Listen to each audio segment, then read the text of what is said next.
to shy away from that one to do some other early game presence junglers like the Gragas, the Elises that we have seen talked about much more than actually be played. But will be interesting to see what they do lock in for their first game here at Worlds. I like that they've already taken away the Renekton, though, from the side of Rocky. Huge comfort pick for him. Very often the guy that we look at on the side of Mega Esports to make a huge impact in the early game. The Morgana and the Yuumi both going to follow. Yuumi, much more standard than a Morg ban, but low-key, especially in their playoff series, the games that actually got them to Worlds.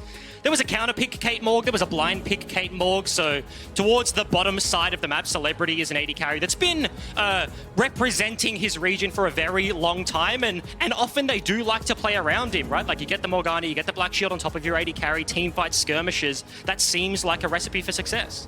And overall, in a region where you see so much hard CC, Black Shield, of course, just increasing in value. But now the final ban, taking their time. You're not sure what they want to limit from the side of Mega. A lot of junglers that we've seen first pick still up and available. The Xayah, the Rakan, the Kai'Sa. A lot of strong bottom lane picks as well. And Jay's going to be the last one, and that does leave open the man, the myth, the legend. To be honest, I'm not used to this patch. I forgot Pantheon's a champion again. Yeah. He is an incredibly powerful champion, and giving it over most likely into the hands of Rocky. Now the instant response from Akali, a champion that we thought might be kind of done and dusted after the most recent set of nerfs. The immediate Syndra follow-up as well. A lot of magic damage, but some power on the side of Loki. Yeah, I'm going to reference something incredibly obscure. Is this Akali going to chase around the Pantheon, and then when he ultis away, you just hit him with the E? Seeing an Akali just fly across the map, maybe that is the ingenious counter pick, and we're going to see for the first time. I'm going to be honest with you, Egypt. I think when I play against Pantheon, it's not the ult that scares me, it's the hyper-oppressive early game, but I like the niche interaction, and I hope we see it too. Now, interestingly, balancing it out for Daewoo and Pop on the bottom side, you do have the Nautilus and the Kai'Sa, very powerful, very aggressive early lane, now matched against with a Thresh on the opposite side. And of course, this does mean that AD carry options are potentially going to get hit on, and I believe Spawn was saying in the analyst desk segment before this game actually started, Low-Key is a team that has actually lane swapped into the current meta. I mean, like 3 patches ago in their playoffs, but regionally, this is not something that we aren't used to seeing from these teams. And I don't know, if you're looking to give them the Pantheon, obviously this is a very prepared strategy. His laning phase can be oppressive. Maybe there are some other options here for Loki in not just the lane counter picks. And the question is, when you're a team like Mega coming in and knowing you have to beat a team like Loki, how much have you looked into dealing with the lane swap? Is this something that's going to come as a surprise to them? Yep. Obviously, there's a lot of footage of it, but it's also very bizarre in the current meta to see a team swap like that. How is Mega going to respond if this lane swap does come out from the side of Low-Key? Well, I mean, they do have good tools already, right? And it's a stretch and if we actually see it, but the Nautilus, the Pantheon, they have early game agency. I like this going into a team like Loki. We've mentioned it multiple times already, but you have to be able to fight them. If you just concede everything, we've seen that strategy fail on the world stage already this tournament. And see what they do want to go for. And honestly, I love the Lee Sin pick here. A lot of early aggression, giving it over to DNK. He's often the initiator of early plays. Sometimes they turn against Low-Key in some of those clutch moments, but he's always fishing, always looking with a pick like that, Lee Sin, backed up with something like the Syndra. A lot of good non-committal engage options on that scat of the week. How do Mega respond here? Their final 2 picks. Not a lot of jungle options left up and available. Elise gone, Olaf gone. Okay, we just saw a successful Taliyah game. Potentially going to be in the hands of Lloyd. Of course, this was once the AD carry for this lineup. Mega is made up of 3 Thai representatives and the Korean import duo of Deal and Pop down there. So Lloyd transitioning to a new role about a year ago, and then potentially picking up the Taliyah for some of that early game impact, right? You link up with the Nautilus, you have the CC in the lanes to prepare for already, and okay, sure. Camille on top of that, something that I honestly love to see in the hands of Rocky? This is where it gets a little bit interesting. Where's the Pantheon going to go? Obviously, a lot of potential for swaps here, and it's a similar story on the opposite side as the Syndra will be headed into the bot lane in the hands of Celebrity. And this is something we were thinking about coming into the tournament. We haven't seen a lot of mage play down here, but there were inklings, there were rumors behind the scenes. And out of all of the AD carries, the top 2 in the current patch, the Xayah and the Kai'Sa, Xayah at least has a Feather Storm, right? Like, you are Syndra, you ulti her, she just presses the button, she is fine. Kai'Sa does not have that luxury, and to see Celebrity pull out the mage in Syndra, this should be a good time down on the bottom side of the Rift. And a comp that just punishes mispositioning so hard with the likes of the Gangplank and the Cannon Volley as well. And looking at the opposite side, though, a lot of early aggression, a lot of CC, a lot of setup even for the Taliyah as well. Pantheon Taliyah, a bot lane duo we saw a little bit of in the past. Avengers duo, I believe, was coined as. Now we see it in the jungle mid. And I feel like if you're Artifact, you have to be very scared. If that Shroud does not come down at the perfect time, you are going to get stunned, knocked back by the Taliyah, and instantly killed. And even then, it almost has to be premeditated, right? Because it's a point-and-click stun from the Pantheon, but if they know where you are, Taliyah will deal damage anyway. If you're in the Shroud, she can still land the flick, the Q's still going to hit you in the head, and the damage will still be there, so... yeah, as you mentioned, a lot of risk here, but very differing styles. This is a very different draft than what we've seen from basically any other team in the tournament so far. Pantheon, first time being left up. Different priorities. This is looking like a very different game here. Have to see what each team decides to do here as we move into the early game. Crucial for both of these lineups. Very often explosive games, especially in the VCS. Will this be a game where teams are a bit more patient, a bit more hesitant, as we've often seen for teams' first time on the big stage, where it will be even more aggression from the likes of LK and MG. It's Mega Esports versus Low Key Gaming. We get into our fourth game of the day.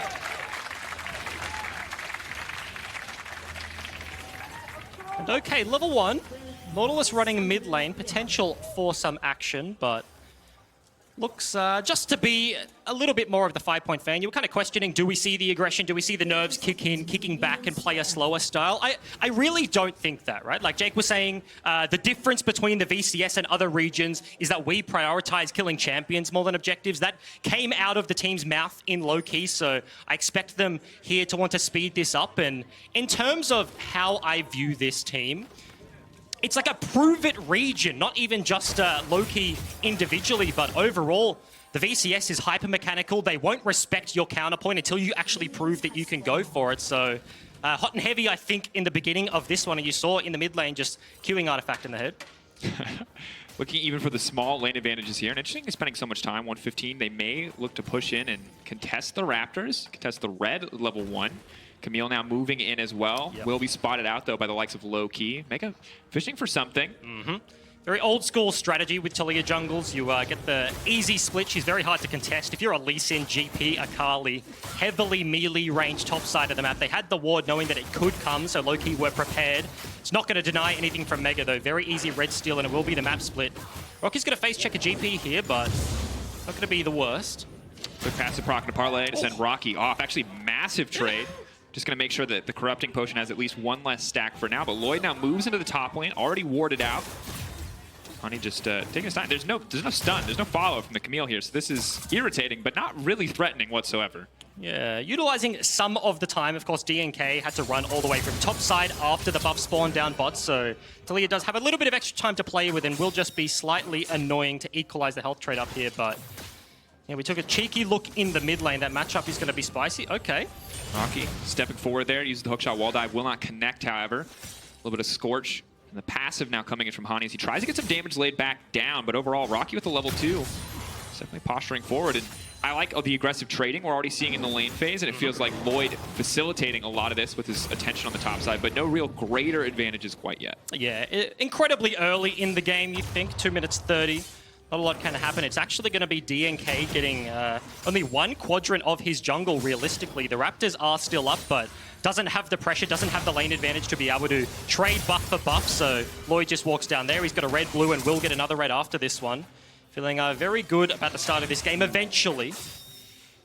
A bit rough for G4 there to miss the spear, although now we see outside the hook follow-up. That might just be enough. The Ignite is going down. Dale's running for his life. The Kai'Sa the flash forward. He's got to get it. I love the hook misses. Support. Now Pop not going to be able to make it out safely. They're slowly trying to burn him down. Does Cinder have the cooldowns to make this happen? Pop running for his life is going to make it out in the end. Only a single kill. There's DNK. He cancelled. He cancels with the wall dive. And we didn't even see it. DNK had to flash onto the screen to get in range for that. It was almost a train wreck on both sides of the map for Mega. Bot lane, top lane. Out of nowhere, 3 minutes into this one, Low Key coming up with the goods. And just insane plays back-to-back. Fantastic on the bottom side from Venus, and on the top side, Rocky getting away with an inch of his life. And I'm going to give him the credit of saying perfectly calculated on the wall dive. Maybe pure luck, but the bottom line is he lived, and that's all that matters. Yeah, and I want to take another look at what actually happens down here, right? Think about the matchup, the Syndra stun into the play. There's so much CC. Flash honestly shouldn't have come out from Dale there, was just absolutely dead to rights. All right.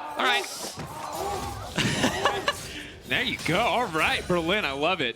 And, you know, there are some games, Egypt, you may don't experience this as much. There's games where you get to watch replays, and there's games where you don't. And this feels like a game where we might not get to watch a lot of replays. But another kill going down in the mid lane, and Mega starting to make up for the difference there. Pantheon getting the Serrated Dirk as well, and Artifact immediately has to buy cloth armor. That is a big feels bad. Yeah, certainly a necessary kill there for Mega in terms of getting back some of this control. Top side, DNK actually going to be basing an award, so Rocky received the first gank. We'll just be able to let this one push in underneath this turret. He's going to get this A-OK.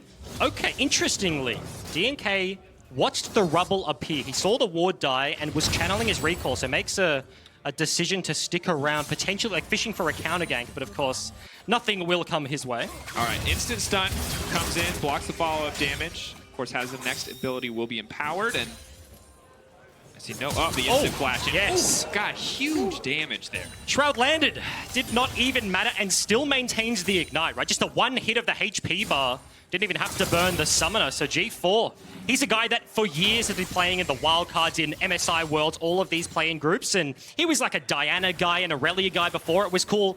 Before Aurelia was reworked, G4 picked Faker's Aurelia. He was the only one playing it into Faker and just got Olaf. If you remember that game, that was a train wreck. And so he's the guy that will be picking up this Pantheon. I really thought you were going for a happier story there, Egypt. No, but it's like, it's the champion, but like he should be good at the stuff like Pantheon. It just makes so much sense. I mean, look, we're already seeing a 10 CS discrepancy. You've got the Serrated Dirk, you've got the Corrupting Potion, very easy lane, and now he's on the top side of the map. Are they going to go for this? He leaps in, going to block as much damage as possible. Pantheon tanky, but he just doesn't take anything back. Hani now running for his life. The sweep is there. Can't sidestep it.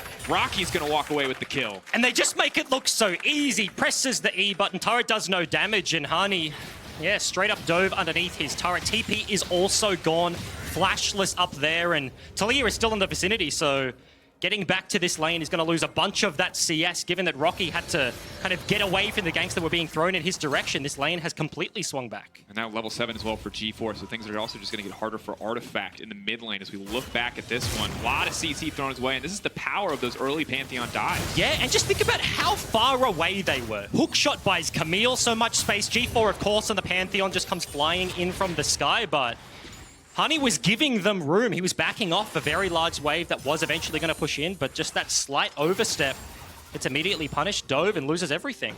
And as we see low-key pushing here on the bottom side, Egypt, I want to talk a little bit about what these teams are actually looking to accomplish. Gangplank, it's clear to me. Look, he's got a Cole, he's waiting, he's chilling, he's a human cannon barrage, probably for the next 15 minutes. But the rest of the map, what do you actually try to do to mitigate some of what this Pantheon is doing, some of what the CC is providing for Rocky if you're low-key? Yeah, I think it is interesting, right? Because in terms of how you can attack early games, mid lane prio means so much. What happened in the early stages? They get a gank top side, they force some prio there. They get kills straight 2v2 in the bottom lane, and you're a VCS fan, you're looking at this one just like, wow, okay, this is going to be easy. We're winning both side lanes, but immediately the trade back from G4 was kind of a little bit of a spanner in the works, and this is kind of what we expected coming into this day. Both of these teams, very aggressive in the early game. They want to get towards the mid game. We've got 4 solo laners that can all happily go into a side lane later, and these guys are playing the same style, so a gold lead in the early game will mean so much. Kind of all hinges on that, especially when you have a lot of powerful split pushers with the likes of the Camille. And you mentioned it, the early to mid game, so important for both of these teams in their domestic leagues. And you see a lot of the numbers starting to add up. And Mega, of course, incredibly domestically dominant. 4.2k gold lead on average. Now, low-key, you have to remember, are the second seed. It was a bit tighter there in the VCS, but still a team that we look at to have a lot of kills. The CKPM, 0.95, very much in their favor for a lot of early action, even if it doesn't always amount to these massive gold leads. Yeah, and I think the one big thing, like you mentioned there, like stats, of course, in a stronger region, you have to give regional advantage there to the VCS, and is a little bit harder to come by, but they're just incredibly fun to watch. Doing preparation for the tournament, like VCS, they're just wild. You're just watching everybody mechanics check everybody, and yeah, it's good. Now we get to see, talking about it being a prove it. Artifact is going to make him prove it. The stun is there. The Talia follow-up is not, however. Lloyd can't make it in time. Yeah, very smart read there from Artifact. He knows his jungler's just kind of doing nothing on the bottom side of the map. He's doing Gromp. He won't be able to help for a very long time. Lee Sin actually has a reasonable camp lead right now. You can see Talia running around about 14 below. Has been spending a little bit more time in the lanes than his opponent, but rotating towards the right side means that any sort of pressure does not go towards him in the mid game, in the mid lane rather, but I want to kind of take a hit on this bottom lane matchup because I am surprised it is kind of only like a 10 CS lead so far. Remember, almost every single summoner was burnt down here, a straight 2 versus 2 kill, but maybe the level 6 mark is the hinging point. Now Celebrity has that R button, so much damage comes through the ability, and now you start to punish the Kai'Sa.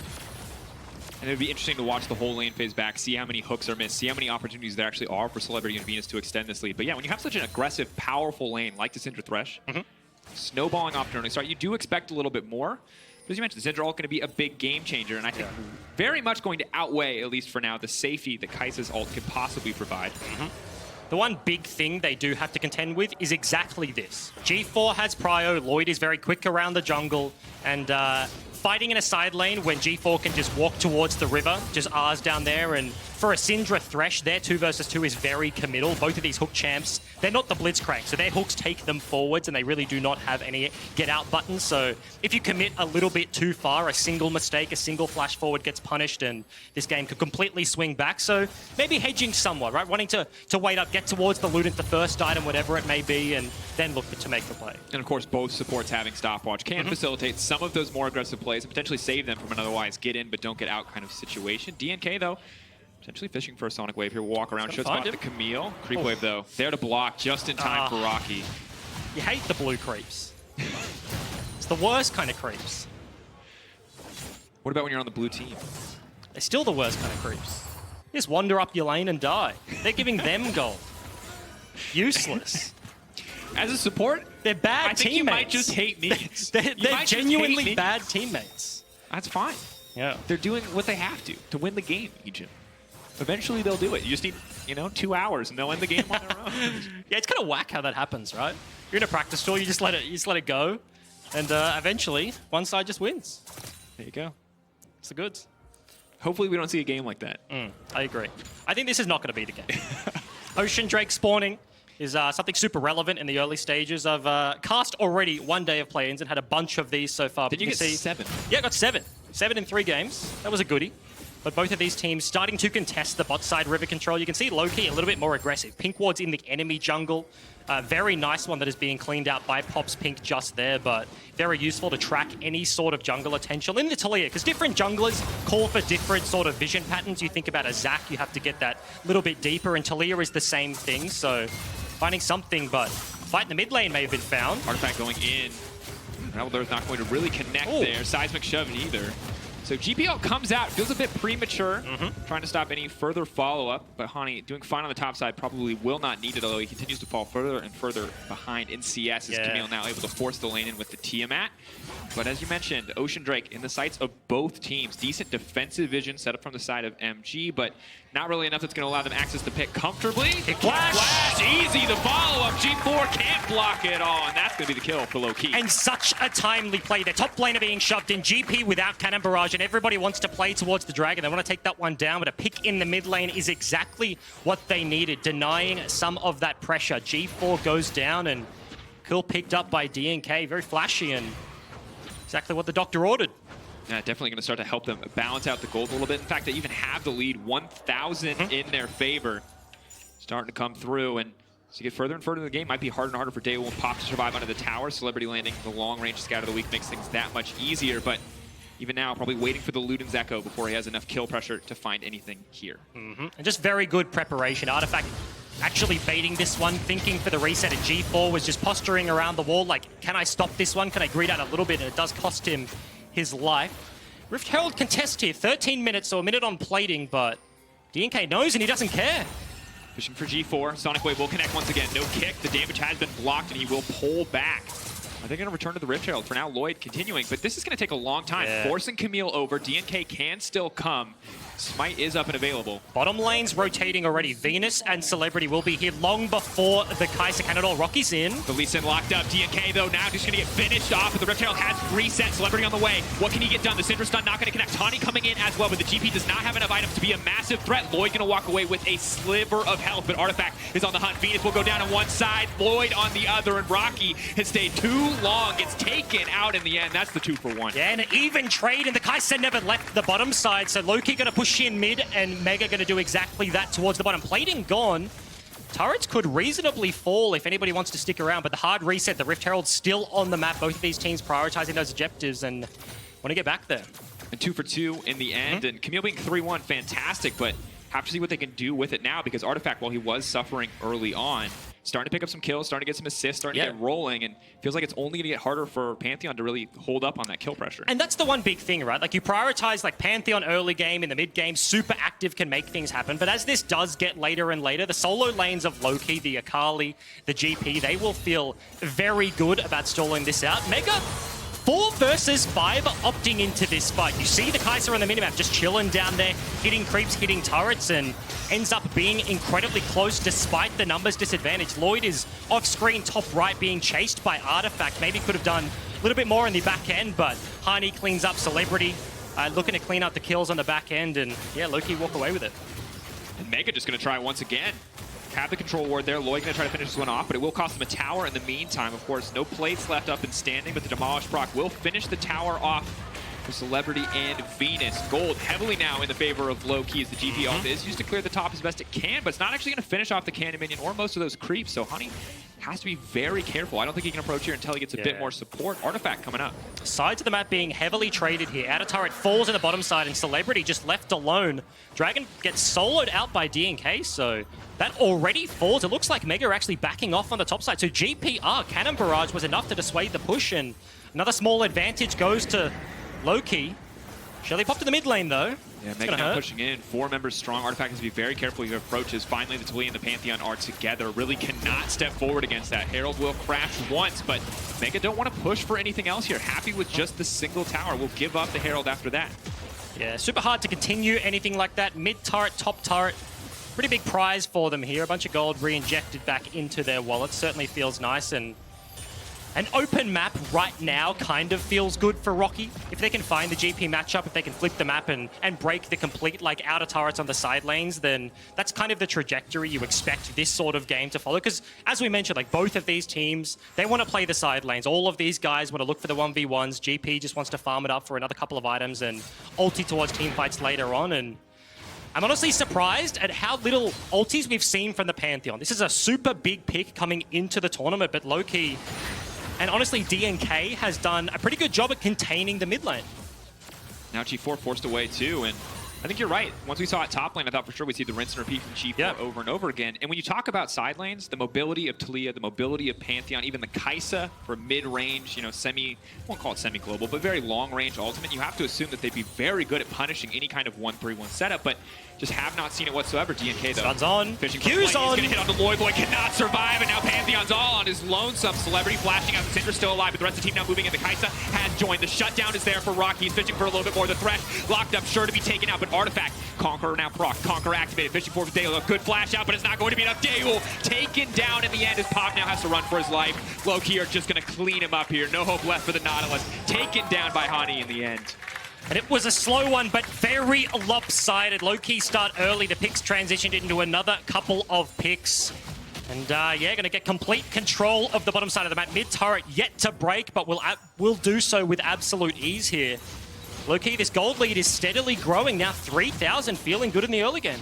Just continuing to get further and further ahead, and especially in the farm of the solo laners. Yes, GP is suffering, but look at the Akali, look at the Syndra, the tower difference now going to start up, or even up, rather.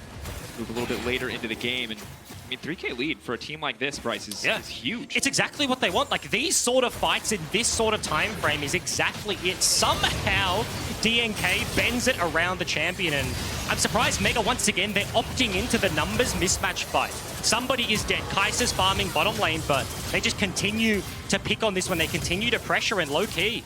They have the damage, they have the numbers, they have all of their friends in the area. Cute. Oh, almost. And you gotta feel bad for Daewoo, because he's the real one who suffers here. There's a Lee Sin, there's a Syndra, there's an Akali. He just does not have enough space to move in these fights, and it's a similar story for Lloyd. So while Rocky and G4 get to be pretty comfortable, they have enough tankiness, they have enough, you know, get in, kind of get out options. The Kai'Sa and the Taliyah, if they get caught ever, just instantly die. And specifically Dale, right? Like, he is the star of this roster. 0-2-1, no transform on the Muramana just yet. That's a fairly long way away, but you kind of alluded to it. The range advantage, like, you're stepping up to auto attack and you cop a GP barrel. Syndra stun, Akali's in your face, and that's a disastrous place to be. it does seem like Mega struggling in these fights to find the avenue that they are looking for. And if low-key coming into this one, the more aggressive team, they can continue these skirmishes, then heading towards the 20-minute mark, setting up around the Baron, that's exactly the sort of place they want to be. And this 3.5K gold lead is very big for low-key, but we do still need to see this game or this team close out with some confidence. Mega, they had a lead earlier in the day. We saw them pull ahead, look very much in control. They weren't able to close it. Can low-key be different? Can they be the team that finds a lead like this, shuts Mega out of the game, and just moves further on? But have to prove it. As you said, Vietnam, the region, you got to prove it mechanically, you got to prove it in execution too. Pantheon now coming in. It looked really menacing. You got to give him that. If you had no idea what Pantheon did, you'd be very scared right now. He's stacking ulti hat.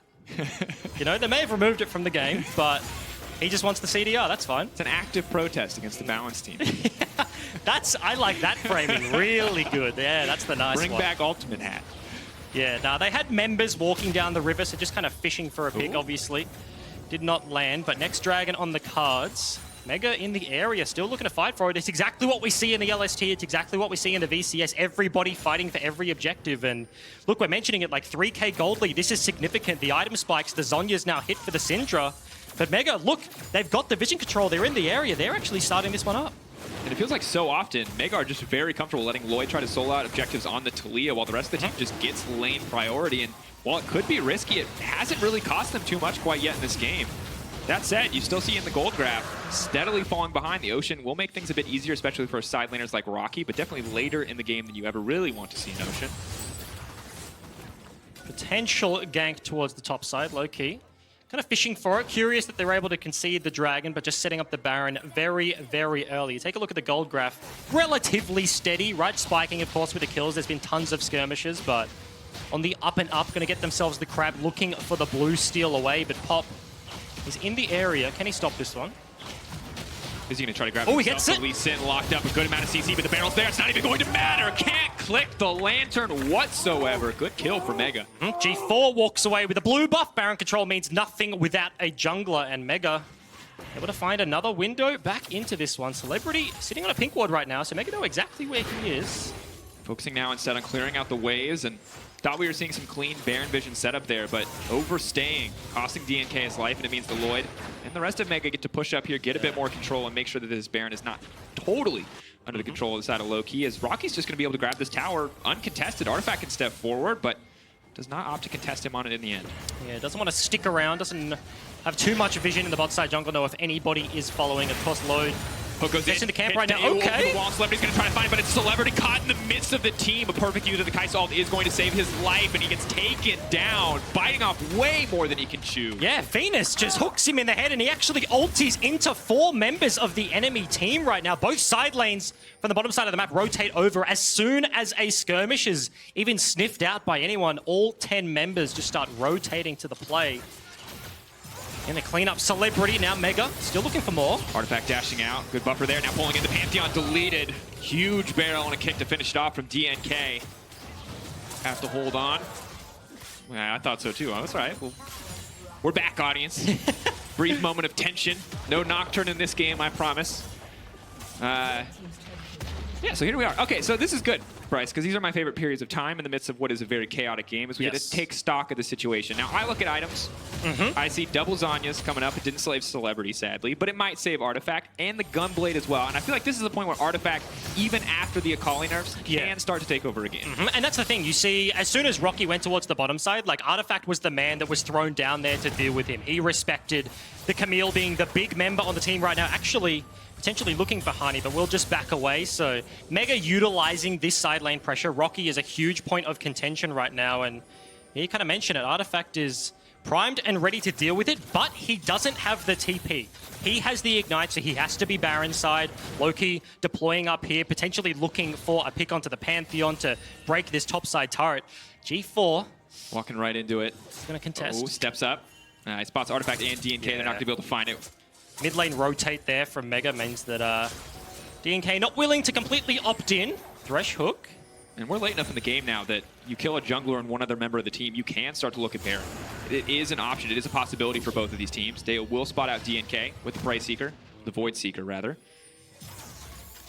Actually, W to the ward there. Ballsy move, but still opting in forwards. Lloyd has made his way up here. Point and click stun lands. Artifact now going to try to retreat. Now goes in on Lloyd. Sees an opportunity to finish off a very squishy target. He Gets hits it! one, and he's just going to look for two. Artifact is on the hunt. G4 is not enough. A double kill. It's too clean. And DNK cleans up the kill, but a straight up 1 versus 2 from Artifact. He's got the Gunblade, he's got the boots and the Zhonya's, does not even need the button, and now straight onto the Baron buff are Loki.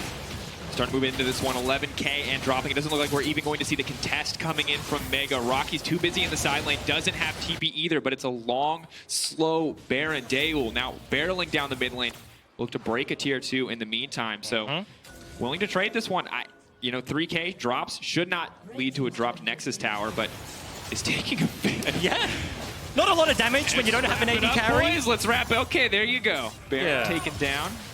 The only real physical source of damage being the GP stuck in the base, so everybody else just throwing abilities at the Baron buff. That's going to get cleaned up, and now Loki in a very good spot. Let's take another look at what actually happened. Mega are baiting this one. They have the pink ward, but unfortunately the CC isn't still around when Lloyd arrives, and that is the combo. CC into flick back, and Artifact recognizes the opportunity, goes forward, uses everything, cleans them up with ease. No summoners even needed.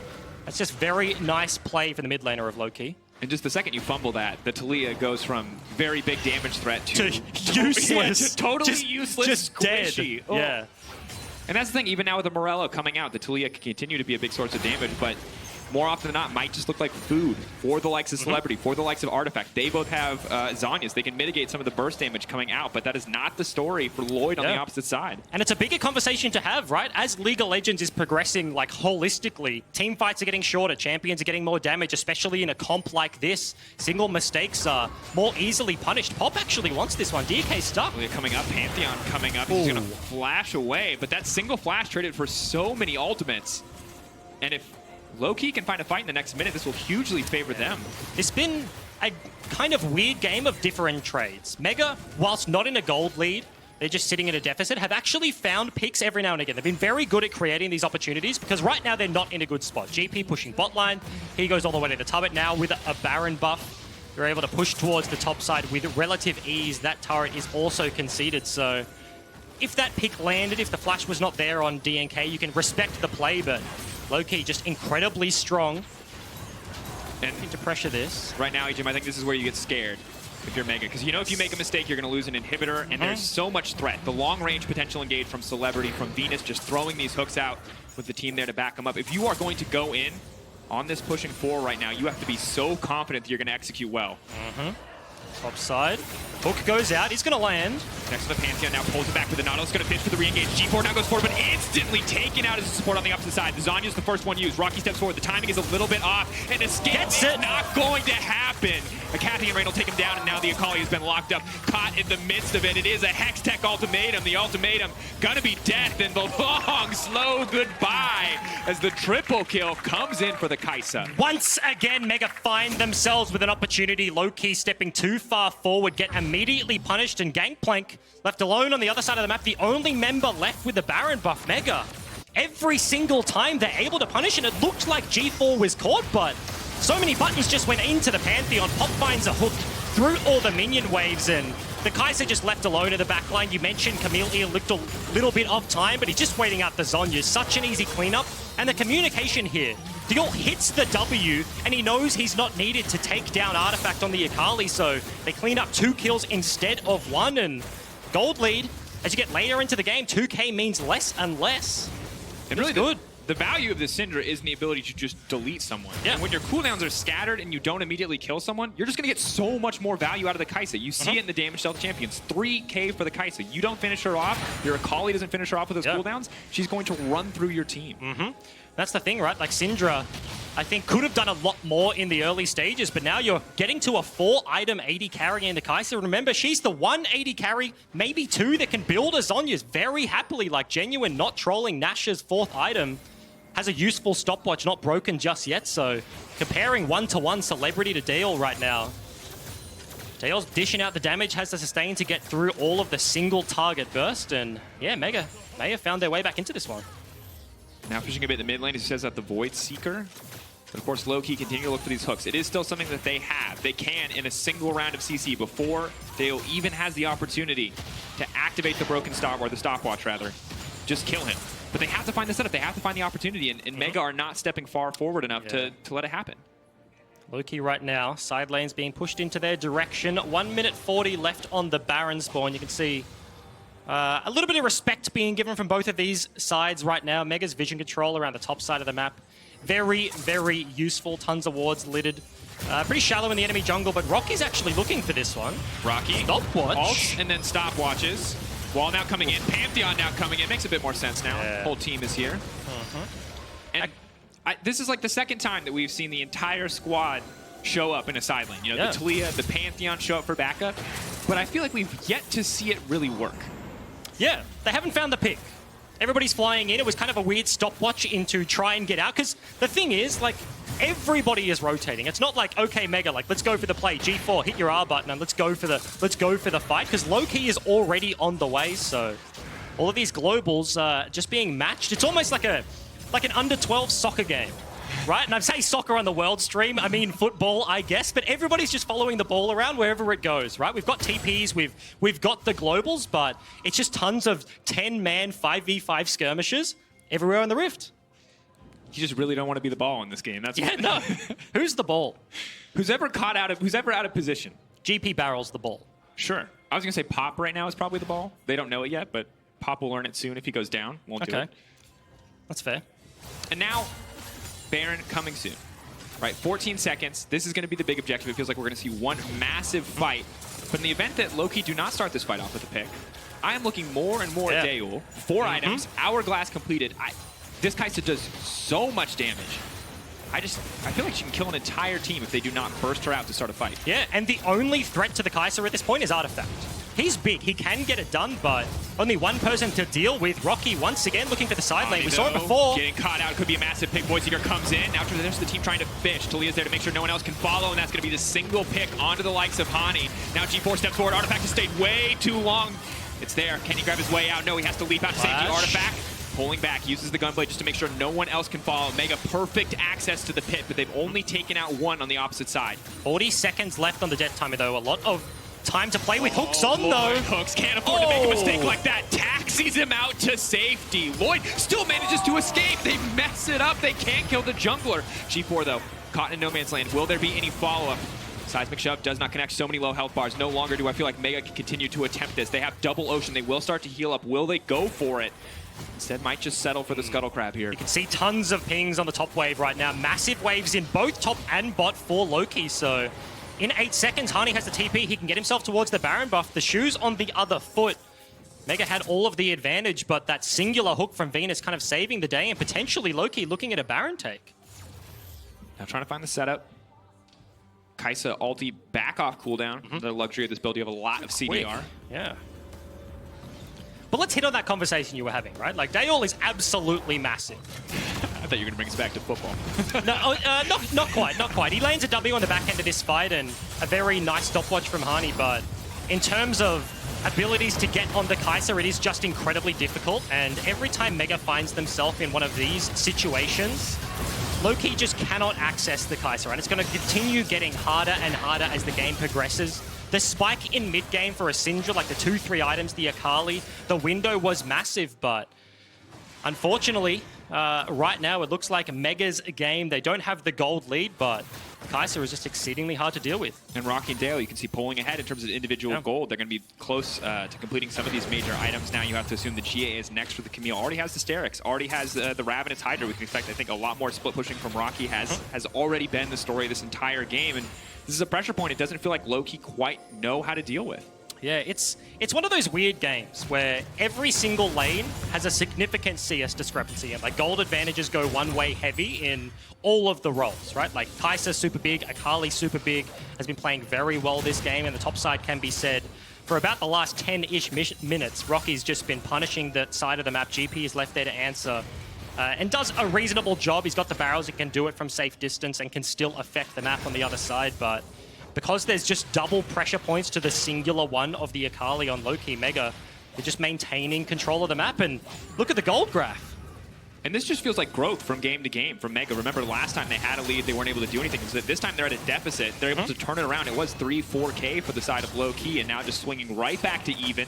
Small advantages as little objectives get picked up, but the cloud will drop for Mega. And Baron really is the next big point. Short of a complete team fight ace, it feels like that has to be the catalyst for action, the arena, if these two teams do want to fight. Yeah, it certainly is, right? And thinking back to that HKA game with Mega, it really is about the close here for that team. I think they're in a very, very good spot right now. Multiple members being deployed topside for Loki to try and counter some of this Baron vision, but double Ocean and an Air being picked up, but Baron is certainly necessary for a composition like this to reasonably be able to break open the base anytime soon. We really do have no long-range champion. Talia is the closest thing we have to a siege champion in this game. Hitting a turret as a Kai'Sa, like you've got Thresh Hook, you've got GP barrels. At this point, they hurt. Syndra stun is the worst-case scenario, and any form of CC gets followed up very easily by a hook from Venus. So it is incredibly dangerous to just walk up and siege a lane. That's like a 2015-16 League of Legends thing that's just gone. Like, siege comps don't exist. They're just dead. And I think it's for the better. They're very, very frustrating. You don't miss Xerath, Ziggs, any of those champions? Yeah, no, they're bad. Actually, the worst one was full AP Nidalee. Garbage. Pre-rework, I assume. Yeah. Not good. But that's all right. It was like the beta for Zoe. Smarts. I like that. Yeah, okay. I can see it. One skill shot, all that matters. At the end of the day, though, I think this is where we start to see a little bit more of some of the domestic tendencies that I actually really like from both of these leagues. And it's not objectively great League of Legends, but death brushes are my favorite. Because now you see it. We all see it, dear audience. We see the setup. But they don't see it. They don't see it. Oh no, Lloyd. Little dramatic irony for our boy Lloyd G4, here. no. Not like this. Oh my god, instantly they're going to delete him. That's going to be an easy pick. The Death Brush finds its first victim. The kick follow-up will not be there, though. Artifact could start to fish. Dash is over with the first charge of the ultimate, but now it looks like Rocky sees an opportunity to go all in on Hani. DNK now fishing, trying to charge for a little bit more. Going in onto Lloyd and Artifact jumping into the backside. Daewoo in his sights. That's so much damage to the shield. He's waiting for it to fade. But no, the knockup comes in from the Nautilus. Pop now flashing out to safety, but DNK continues the chase. Big damage traded back, but not enough. Now it's going to be complete and clear access to the Baron from the side of low key. It is 2 picks enough to take this one down. G4 or GP Hani in the side lane. Dodging as much as he can, but hookshot wall dive is all it's going to take. The flash out not going to be enough. Precision protocol will finish the kill. The hookshot takes him to safety. And is Baron still now an option? You can see the reset coming through potentially from Artifact. He has to deal with Camille if he stays in the play, but he doesn't. He resets. Baron buff half HP. They don't have an 80 carry. They do so little damage. This is taking too long. Loki need to get out of the pit. Daewoo is now coming in. They're all going to get wiped if they stay for too long. Rocky now in the midst of the entire team. They need to get Daewoo out, but this is a Kai'Sa's dream. If Artifact doesn't finish this kill, it could turn. It's all on Artifact. Can he take Daewoo out? He will get the shutdown. That's massive for Loki. And the resurrection comes in for Rocky, but he's in the midst of the pit. Now G4 is on the hunt. The Pantheon, the Grand Starfall. Oh, he's dead! The day, the triple kill. Celebrity gets one back, but no, the shutdown. G4 needs to finish it. I don't think he can do it. The Pantheon, the empowered auto is the double kill. Artifact, he's continuing. He wants the challenge. He wants it, and he's gonna get it. Artifact takes out G4. And how does this team fight end with 2 people left standing on the map? They last so long with so much burst damage back to back. Loki able to start this one up and get the crucial kill that they needed. And in what has been a very scrappy game, so many fights all over the place, the game's just back to even. And you look at this fight, and I mean, we have to once again give credit to Artifact here. Because at the end of the day, Daewoo, this is a dream for him.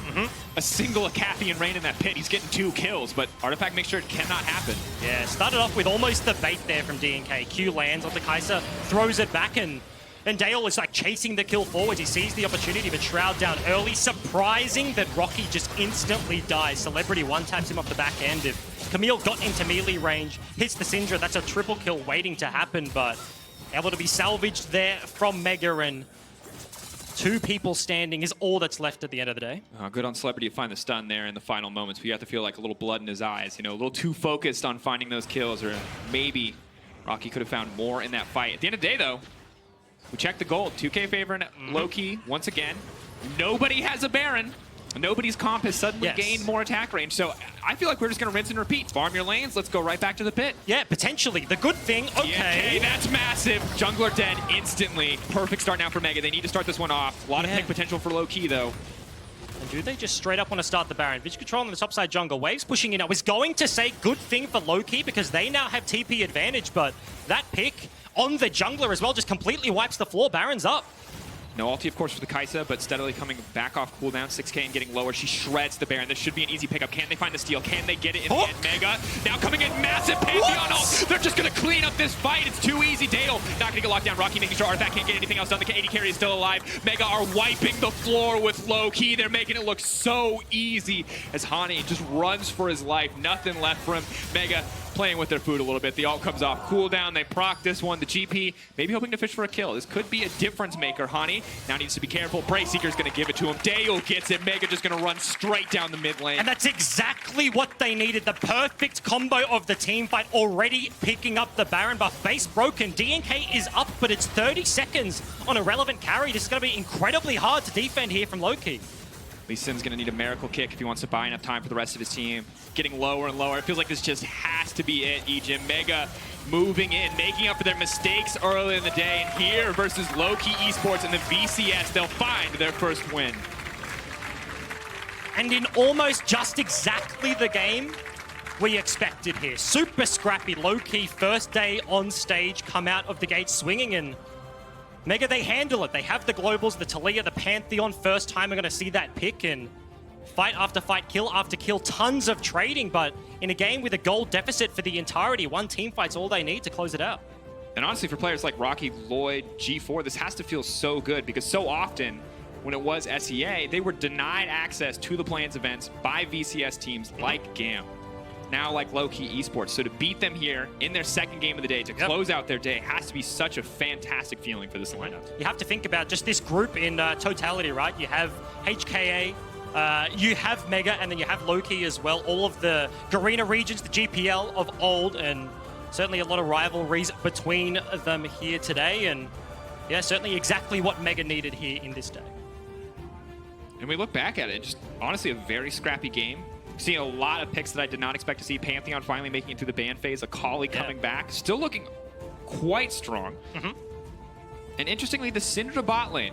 Yeah. Not quite having the effect that I expected it to have, especially when we hear how powerful it's been in solo queue, how oppressive it is against these AD carry picks. And it's the big thing for me is the Pantheon and the Syndra to hit on, as we'll actually take a look at the end of that team fight. Pop, massive hook to start this one off. Yes, 4 versus 5, no Lee Sin, but take a look at Dale. On the backside, really not under much threat whatsoever. Started off with a stopwatch with the Zhonya's, a very nice usage there, and that's kind of what I want to hit on. Bottom lane, they got straight 2v2 killed very early into the game, and we really didn't see it revisited. We didn't see the Syndra be abused with the flash advantage, the heal advantage, the summoners that they got. And so Loki, we're in this position where they kept forcing these fights consistently, but at the end of the day, the Kai'Sa hits 4 items, she has the safety, and for a team like Mega that likes to play around their AD carry, just got to a point where they look too comfortable. And with the two more vulnerable threats between the Kai'Sa and the Taliyah, it just felt like once one was ignored in a fight, it all just collapsed. And not only did it collapse, it in beautiful fashion. You finally got